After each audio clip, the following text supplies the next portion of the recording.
I know we're concentrating on Nebraska, but I had just finished listening to The Mountain and the Sea when we got the list of people to interview, and I really, really enjoyed that audiobook. And so I was anxious to read your poetry and meet you in person, and well, as much as this is in person. Yeah. If you would like to open off with a poem, the first one I had chosen to have you read was The Midwestern Sky, and it's on page 12 of Nebraska. The Midwestern Sky. Not all skies are readable. I'm an alien in this wide open country, and the sky's inscrutable dialect leaves me bewildered, lost in what we must call a pastiche of cliché. I can see in the squint of old farmers moving along the market lanes, husband holding the hand of wife, both unsteadily stepping with the determination of people who were trained to kneel and pray each night. The ritual is the truth in their faces. One knows that the wisdom is there, the knowledge of the sky's language. They have read it with only a hint of spirit, certain that it is not the sky that is the mystery, but those who worship it. These Lutherans will never worship the sky, but treat its constancy with the acceptance of faith, devotion, duty. In time, I fear I too will turn this questioning into silence, and I will welcome death as one welcomes the winds from the west, deep in winter, with resignation and with nothing of the pulsing delight that fear can fill our hearts with. Thank you so much. That is a wonderful poem that I can read over and over, and I see something new every time, and I'm not quite sure all of the time how the speaker really feels about some of the things. And so it's an endless fascination for me to read that poem. So. Well, the speaker is me. I'm quite comfortable with that. I've never quite caught on to the relatively modern fad of referring to me, the poet, as a speaker. But the ambivalence is definitely one of the pleasures of poetry. It gives us the capacity to be our contradictory selves, and there is a combination of admiration and yet a recognition that I am talking about a part of the Midwest, and certainly Nebraska, that is a settler and colonial space. Mm-hmm. And its legacy is very present. It's not a historical fact, it's a present fact. And so that combination of ambivalence, that ambivalence really, a combination of something called the admiration or recognition of strength, one might say, but also the implication of that strength, I think, is part of what is happening with the poem. And of course, I'm the interloper in this land, trying to understand what home means in that context. So these are the contradictory things. So if it's not clear, it's because I'm not absolutely rigidly clear about it. It's wonderfully not clear. I mean, I wouldn't want it to be clear, I think, because of the ambivalence you mentioned being so much a part of it. You're mentioning that you have this as a home, but another home. I looked at your biography and at some of your other poems and your other volumes, and you're really a man with many homes. And I'm wondering how this functions as a generator of liveliness in your work, because your work now seems as lively and as energized as your work from earlier. Mm-hmm. And do you think that moving from place to place and encountering these new places where you're an alien or half alien, sort of that place, but not of that place, has that given your poems sort of generated more interest and more things to write about? Yeah, I think you're taking me somewhere thinking about it that I think is fruitful. I think that that in my sort of understanding of self, and myself as a poet, I am constantly trying to, I'm constantly in a position that is at once in place, that is, I'm inside the space and yet outside of the space. And one of the great things about movement and being in that liminal space, that sort of limbo space of being settled and being home and yet not home, is that it almost creates the condition for the poet or the artist. The artist is both outside of the experience and within the experience as well. At least this is how I conceive of the artist. And I think that has a great part. It does contribute to it. So I think you're onto something there. I mean, it's not calculated. I mean, these circumstances are not some things that I've sort of, decided that, okay, I'm going to be a writer, so let me travel around. I was dragged around sometimes, and circumstances have made that the case. But I mean, but that is legacy. I do see this idea of what Kamal Brathwaite called this sort of homeless, harborless spade as a kind of a part of the legacy of being an African, being of the African diaspora, and always finding invention in renewing home and renewing space. I don't think it's uniquely African, but at least it certainly is for the last 400 years a definition. I mean, in the large scope of history, it's going to be a blip, but it's going to be a really important blip in terms of defining a poetics and an aesthetic. And I think that is part of it. I don't know if that is what keeps my poems, as you say, alive. I've never felt there was a shortage of subject, to write about. And so I'm energized by the making of poems, but I do have a realistic sense that while the thing that I'm working on in this moment feels like the best thing I've ever done, it's conceivable to me that when I die, and if people decide to look at what I've done, they may decide he wrote his best poems, over the first two collections, and then it was downhill after that. I certainly don't feel that way about the quality of my work, but it's very possible that would be the case. But I think for the writer, the energy, what energizes me, brings me back to the page, makes me want to find the shelter of writing again and again. Is what I value and what is important to me. Yeah. You mentioned also earlier of not feeling the separation between the speaker and the poet. And I noticed, I had written down here, one of the things that I noticed is there's a consistent speaker in all of the poems, which seems to be the poet himself and speaking directly to the reader, which makes the reader feel extremely close to what's being said. I think it gives it an immediacy. Is that something that you just naturally do, or you purposely have the poems be from you directly? Well, yes. So yes to the question that there's this relationship between that is discerned, of course, in the speaker, so to speak, the so-called speaker being myself. But the odd thing is, part of that intimacy is I also don't want to invent a reader. I've been in the field of my tradition. This is the poetic literary tradition, is whether it's the African writers, the Caribbean voice, the post-colonial voice, has been really fascinating in terms of the ways in which the literature that comes out of that space is seeking to explain itself to a Western audience, where the publishers are, for instance, and where the presumed audience is.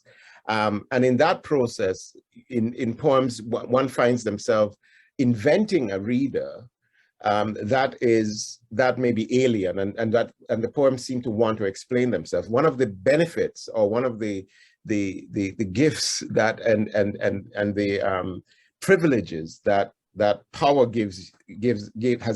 has shown itself through literature, is the confidence with which the writer is able to declare and speak without explaining themselves, without giving context, without trying to explain anything. Shakespeare never bothered with any of that, or Milton and of these, these cats. They just said, this is the universe and we are the center of it. And yet what happened often with the post-colonial writer was this great way of trying to explain self to this other world. Well, reggae music is sort of my functional poetics and aesthetic framework. And some people think that means I write in rhythm, but that's not what reggae is. Reggae is a fundamental shift in that perspective. Reggae then says, I will present my voice as if I am the center of the world.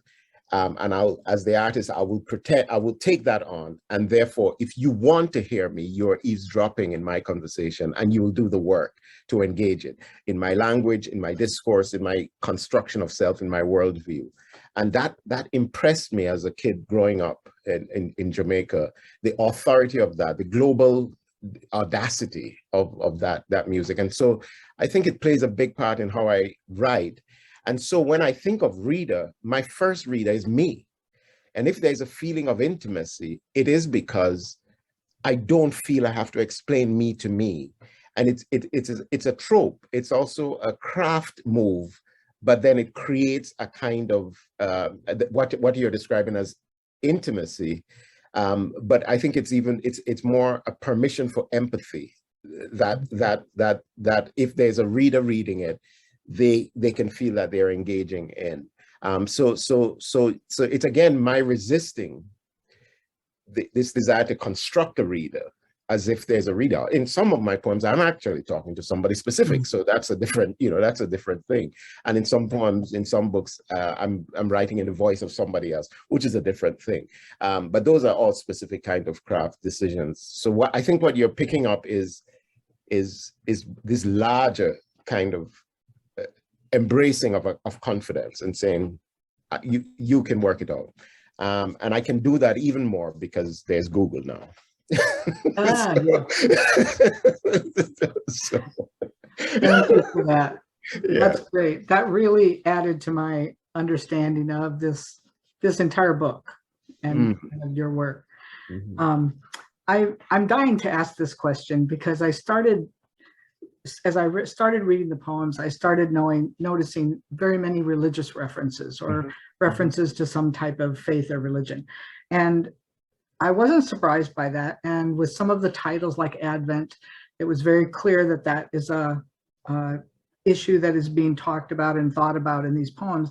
But I was really curious about the presence of sin as a concept or a word that's used over and over and over in many of the poems. And I'm just wondering, can you speak to that recurring in your poems and the whole issue of forgiveness or atonement, or how does that function, do you feel, in what you're writing? Yeah, I mean, I can say straight off that if there's a worldview that is impacting the way that I think and the way that I approach my work, it is my encounter with this idea of faith, and it's the Christian faith. But it's a Christian faith that is deeply troubled. It's troubled by the cultural history of it, which is a very varied and complicated history of it. Because if we imagine the arrival of Christianity into colonial spaces, it is being borne by a people who were actually the inheritors, or if in fact they pulled it from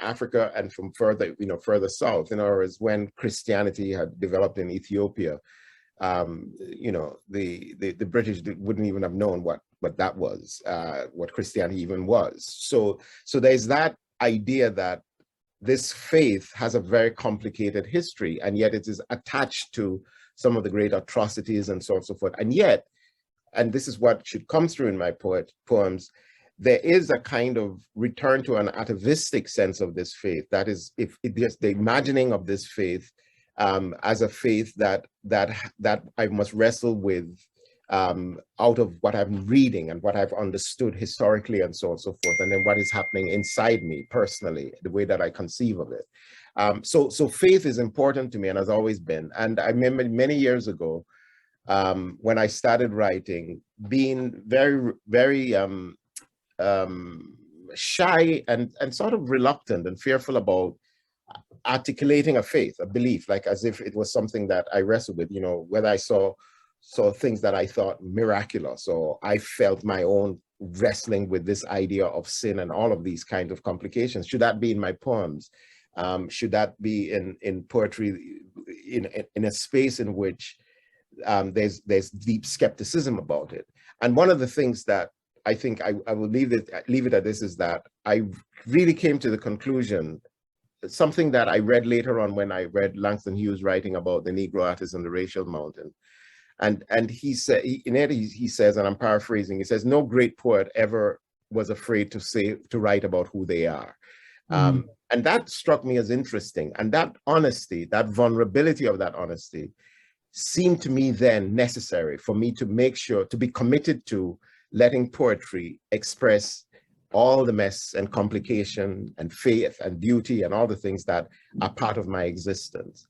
And it would be craft that would make sense of that. Or because for me, poems, rather than telling people things, are a way for me to discover what I'm thinking and feeling. And then that is what is being shared. I don't know things until I've written them in the poem, and then I know them. And that's not being fanciful. It's actually what happens in the process for me. And that's why poetry is so necessary for me as a kind of daily, not a daily, but as a kind of diet for survival. Yeah. Oh. That's a long answer to a very good question. But it was a great answer. Yeah. I'm going to watch this video over because I just want to get all of that somehow. Yeah. Would it be okay if we read another poem, if you'd read another Sure. poem? Yeah. The one that I think is one of the most fearless poems in here is Dawn. And while it isn't one that has a great deal of reference to religion, it does have a reference to gospel. And I do think it's an appropriate one at this point, if that's okay. Yeah. Dawn. If in the blue gloom of early morning, the sky heavy with portents of snowfall, the air crisp with the cold that will gather about us for the long season ahead. You see the slick blackness of my car humming in the empty A lot. And if you see the light of the dash against my face and notice my mouth moving like a sputtering madman's might, and if you see me wave a hand toward my head and pull away the knit tam I wear close to the skull, and if you see me rocking, eyes closed, then do not second guess yourself. It is true. I have been transported into the net of naked trees above it all. And my soul is crying out the deep confusion of gospel. The wet swelling in my chest is the longing in me. And these tears are the language of the unspeakable. I don't believe he brought me this far to leave me. Thank you. Yeah. That last line, every time I read the poem, I read it differently, one way or the other, and it's great. It's great. And you know, one of the, you know, I tell my students that the word soul, as a reference to this entity is, I put a moratorium on it. I say only use it when it's absolutely, when you know what you're doing with it, because soul can get too loose. But here it's all of it, right? It's the music, it's the soul, it is the idea of the ineffable, the sort of hard to place, the touching part. But yeah, so that poem is that moment. I think what happens in that poem is curious, the rhetorical gesture of saying, if you see that, it's what you think it is.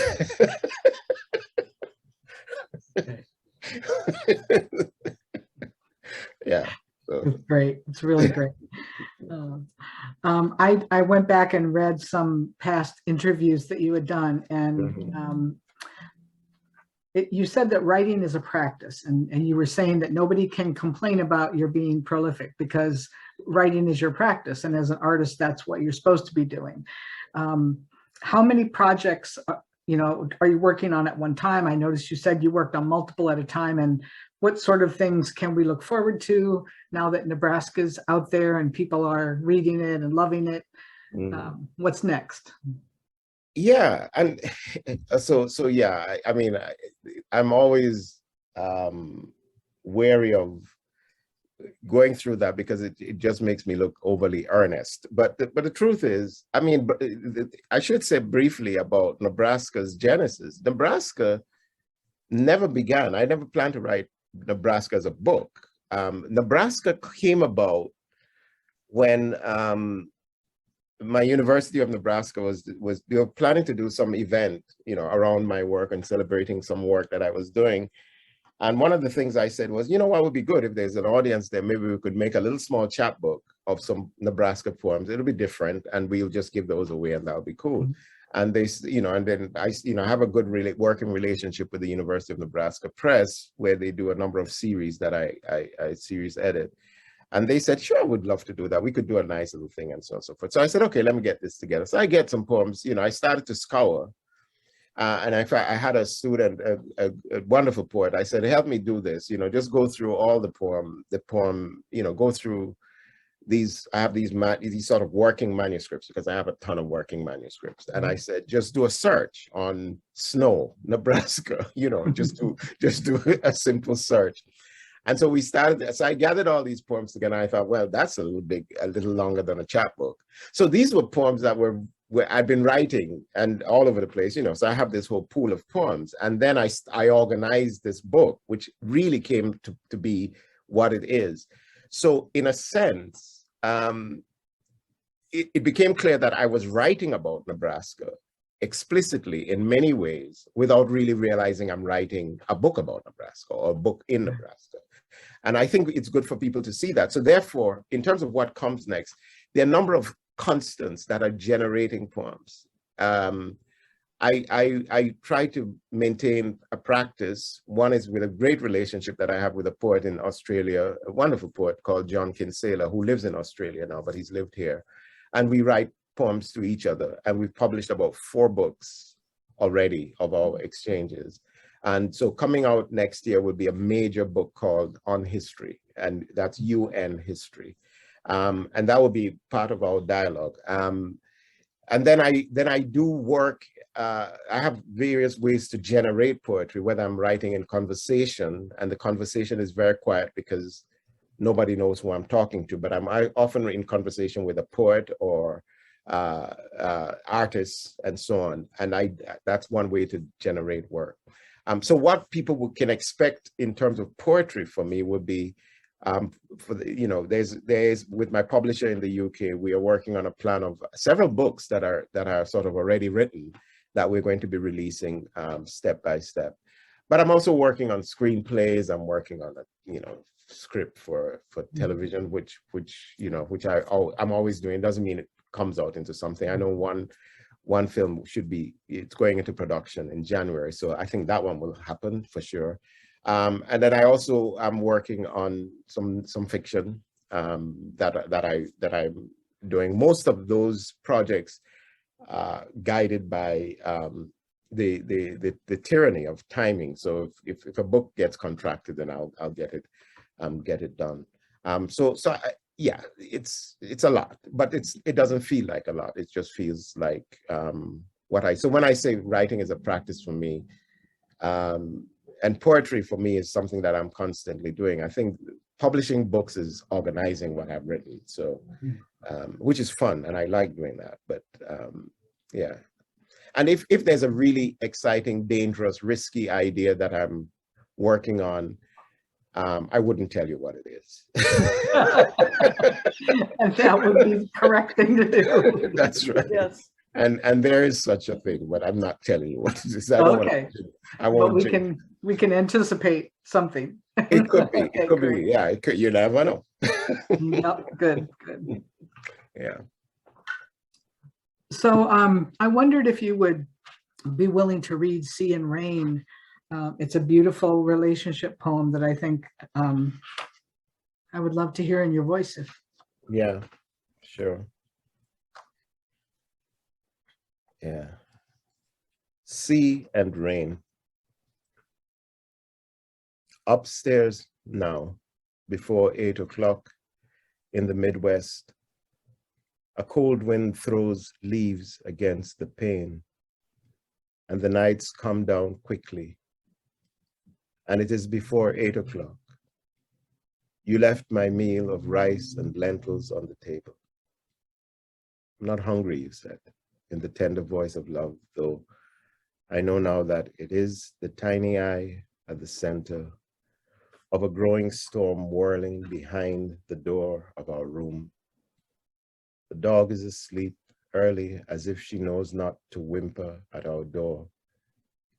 Upstairs, the room is thickening with clouds and rain, a heavy grayness that is mute behind the wall, and I'm waiting for the washing machine to sing again, waiting for the wind outside to become a steady moaning before I come up, stretch on my back, and listen to the first spray of rain, then the deluge, then the swirling, floating bed, both of us weeping, two dumb corpses without language, without the substance in us to reach across the divide and let our fingers touch and twine. Hold on. thank you. That's a beautiful poem. Thanks. Yeah. Moments, right? So this is so poetry sort of locks in a moment. But I think what I appreciate about the poem is that it caught that moment where, and I think we know that experience where there's something unsteady, but it's no great reason for it, but it's there, and tomorrow it won't be there, and you go on, but it's there in that moment. And yeah. I don't think I've ever read another poem, and I've read many poems in my life. I don't think I've ever read another poem that captured that exact moment. Yeah. In relationship. So yeah, it's a quiet poem that sort of hits you like a ton of bricks after you read it. That's right. Yeah, like reading it now, I thought, yeah. Yep. Yeah. Definitely. Definitely. I don't want to ask you to read too many long poems, but On Picking Battles is one that I'm fascinated with, not only because it has a lot of the references that I was mentioning about holiness and religion. There are places in it that are like proverbs, that are your own set of proverbs that you're giving the reader. And it does have sin in it. So Yeah. If you wouldn't mind, I would love to hear that one. Sure. Let me pull that. On Picking Battles. Today, I wear black jeans, baggy and uncertain, as if waiting for my body to decide its mind. Will you return to the girth or stay there, or stay here? The loose fabric confused in its faithfulness, and the priestly black shirt I wear black in homage to you, John, the constancy of faithfulness, the simplicity of a man in his habitual garb of mourning. You are always at war. I admire this in you. The priest who gutted the sacrifices, the butchery of holiness, has learned to wear black and carry fresh mint branches to the scent that carries it. It is not the scent of death. This is the sacrifice of the warrior. It is how I think of my art, though they say all acts are art. I have no skin in that game. My haunting is the failure of language. I do not make I do not make for making, but for the failure to make my nightmares in words. And what I see is enough to consume me, for how I see is incomplete. My wife finds comfort in the gloomy shadows, and we have learned to grin sardonically the slight irritants of love. Give me constant light.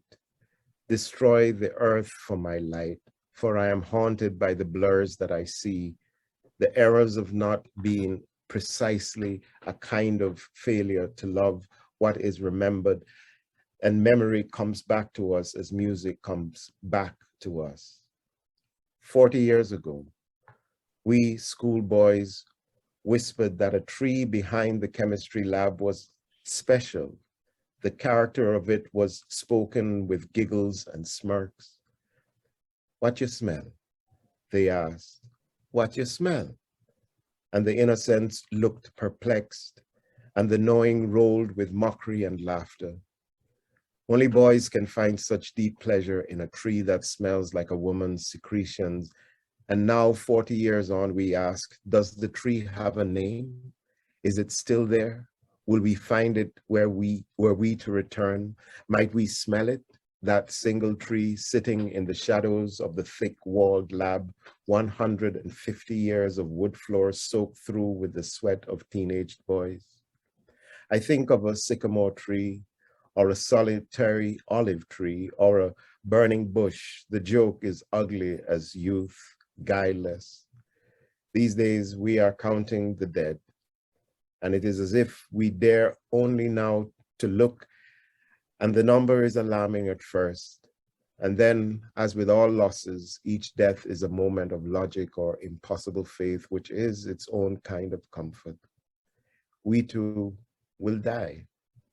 We who were not the beautiful ones. We never asked the question, but it is the one we mean to ask. Have you, in all these years, thought of me, or have you forgotten me as I have forgotten you? And what does this mean about time? What does it say about friendship?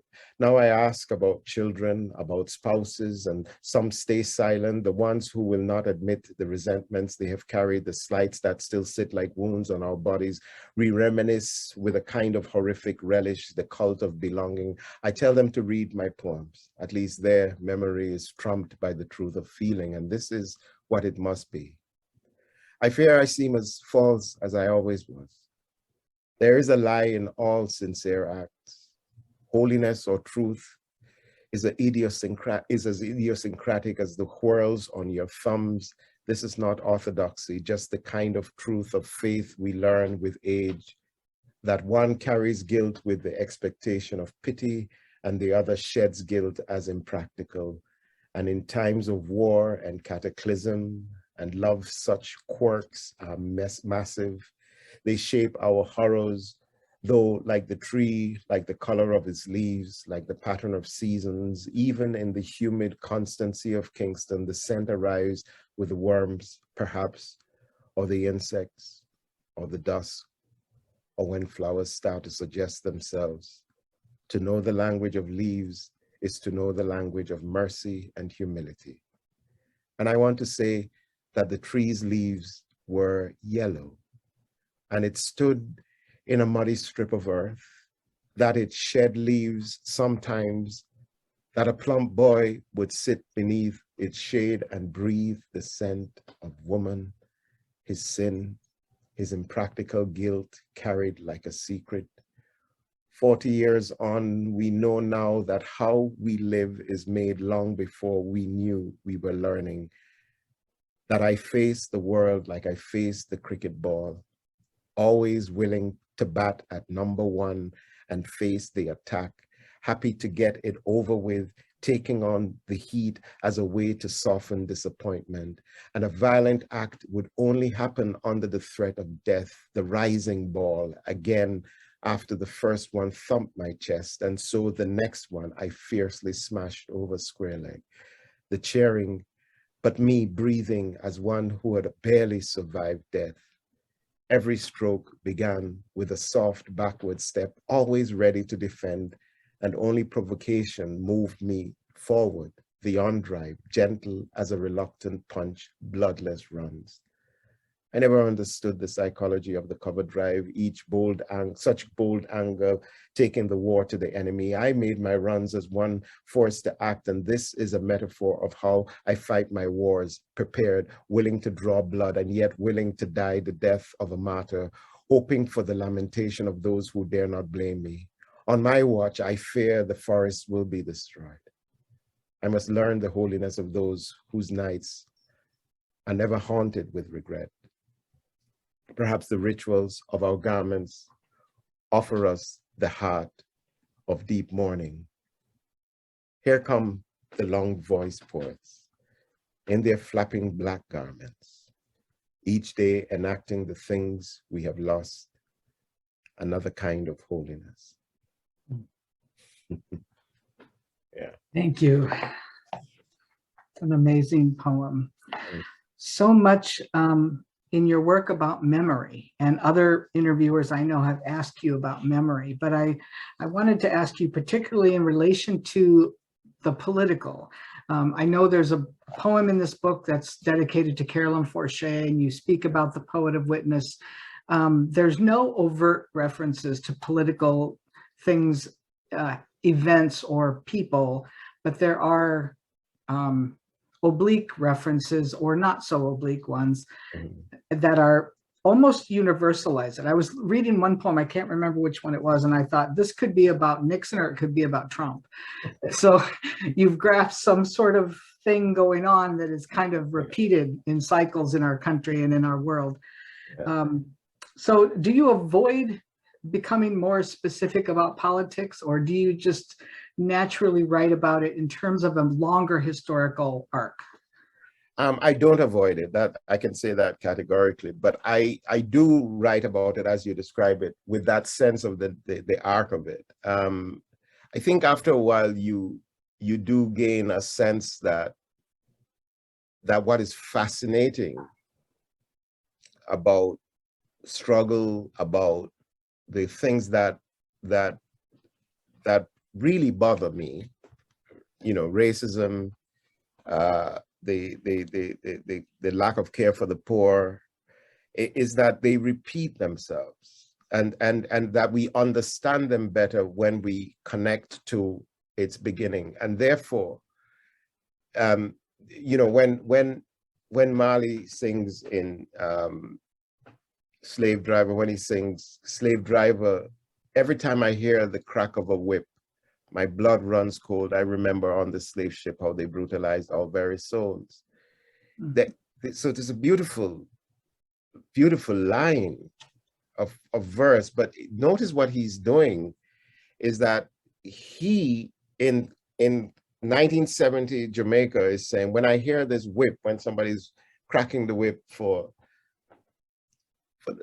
a donkey to move, or to move a horse, he remembers, and he almost transports his body into history, into the great Middle Passage, and that transport, the brutality of that, the presence of history in the moment, and the repetition of it. So for me, that construction always applies. But I've written, you know, as you know, so much work that sometimes it's quite explicit what I'm talking about and what I'm addressing, and sometimes it is more oblique, but not willfully so. It is because I think the context will be clear enough, and the application would have enough value and meaning.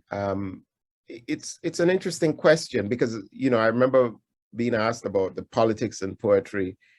And I was talking to a student the other day, and I was trying to say to him that if your life is, he made a great statement about what my poems must do. And he said, my poems must, you know, deconstruct racism and so on and so forth. And I said, be careful that you are not placing on your poems what you're not placing on yourself.